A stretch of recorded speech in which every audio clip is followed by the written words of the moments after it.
So a new report accuses Secretary Hegseth of ordering that the U.S. military, quote, kill everybody during recent operations in the Caribbean, an order that would place Hegseth and multiple service members in legal jeopardy.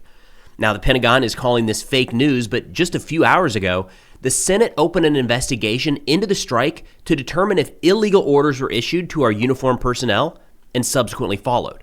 Now, diving into what we know, starting with the original report in the Washington Post, that will be linked in the description below. And of course, we're going to get into the Pentagon's response to these allegations as well.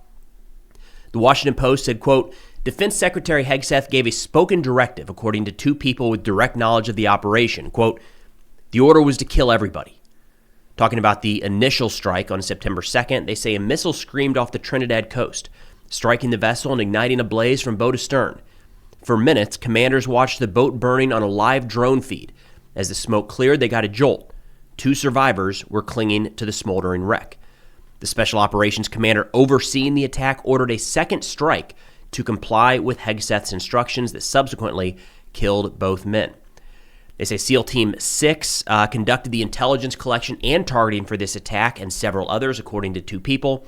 The protocols were changed after the strike to emphasize rescuing suspected smugglers if they survived strikes.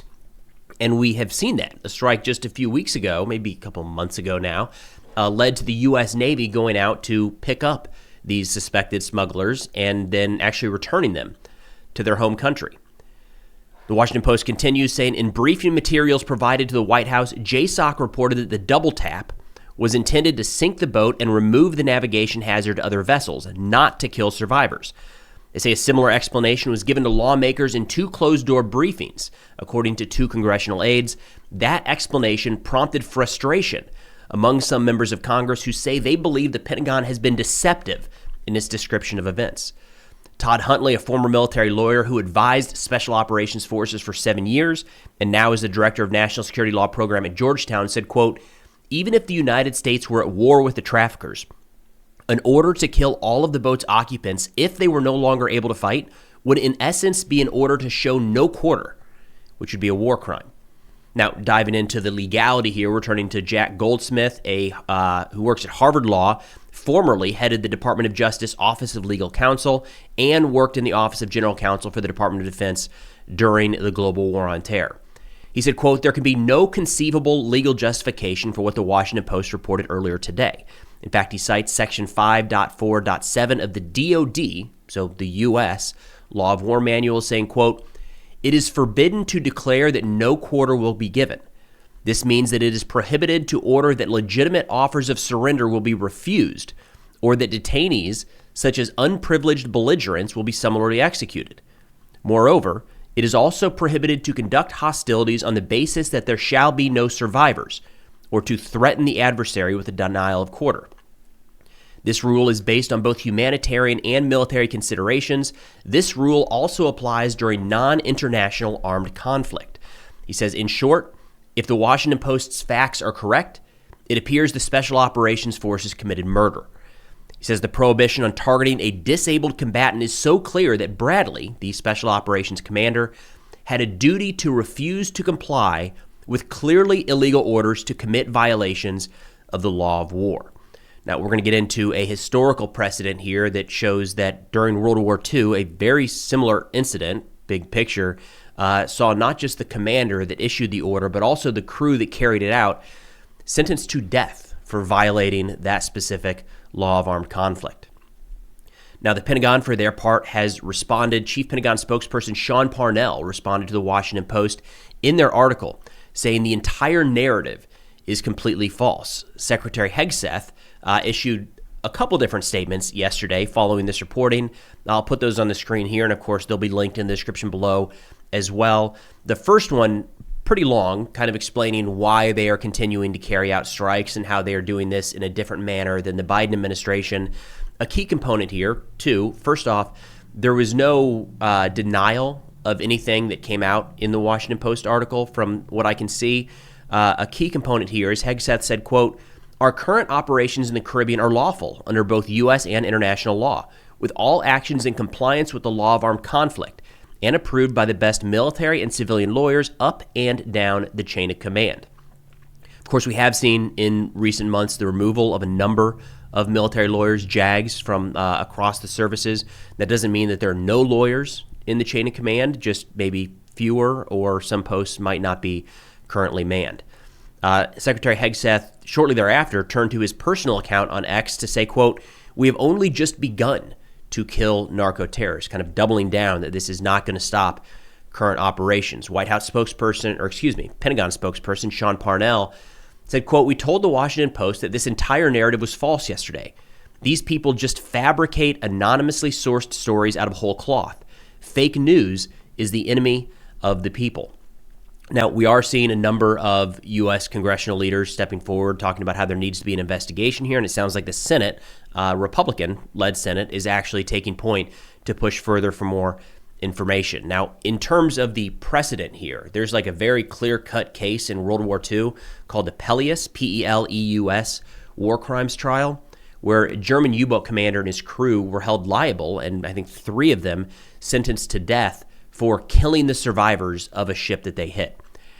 After sinking the Greek steamer Peleus in the South Atlantic in 1944, the captain of U-boat U-852 ordered his crew to attack the survivors with gunfire and grenades. Amazingly, 3 sailors survived the ordeal and eventually faced their attackers. Once in court, they found all of the accused guilty, and 3 of them were sentenced to death.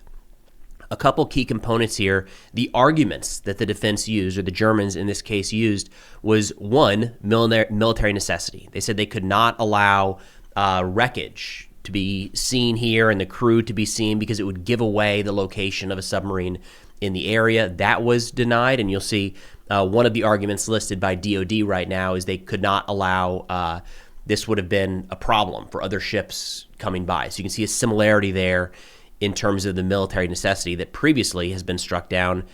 The other one here is that they were just following orders. And the response to this one was shot down as well, with the judge saying, quote, "There can be no duty to obey that which is not a lawful order. In the present case, it must have been obvious to the most rudimentary intelligence that this was not a lawful command." So the killing of shipwrecked sailors after that boat is struck and not offering or providing quarter.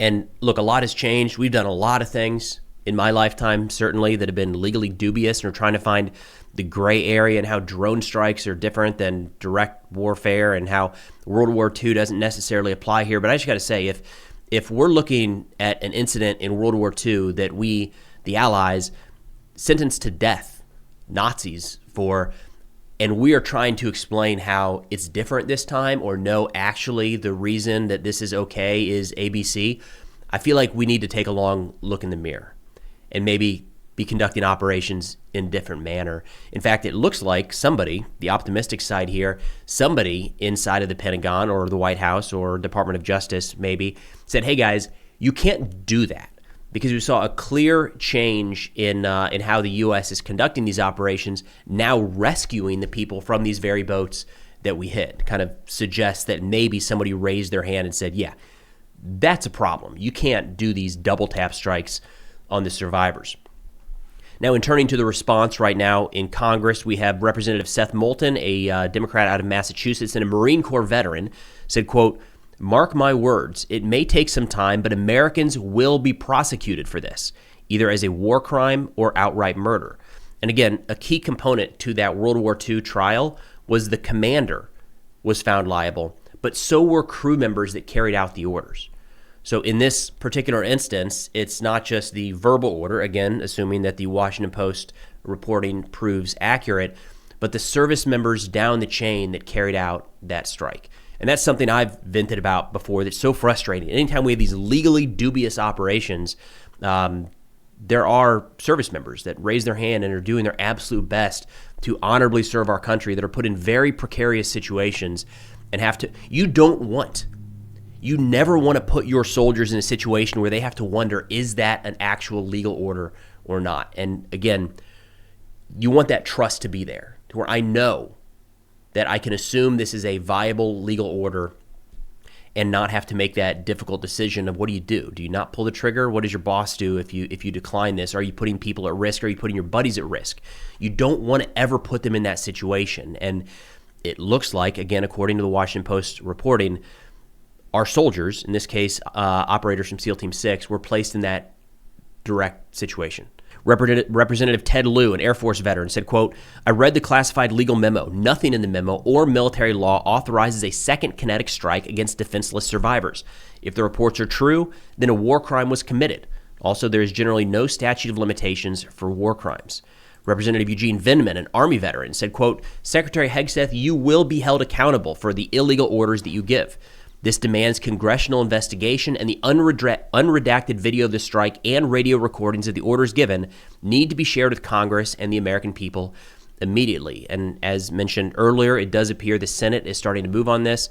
Senator Roger Wicker, a Republican and the chairman of the Senate Armed Service Committee, just put out a note a few hours ago saying, quote, "The committee is aware of recent news reports and the Department of Defense's initial response regarding alleged follow-on strikes on suspected narcotics vessels in the Southcom area of responsibility.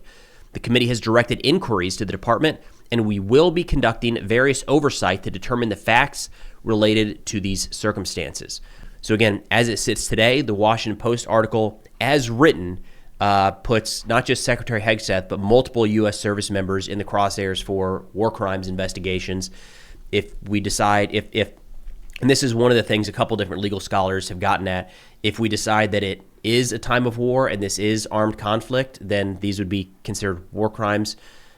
If we are not at war and this is not an armed conflict, then this could be tried as murder. So this is serious. There's a lot of ways that we can go after adversaries, a lot of ways that we can strike alleged drug boats in the Caribbean, a lot of ways we can go after smugglers that don't require the violation of the law of armed conflict or the violation of DOD law.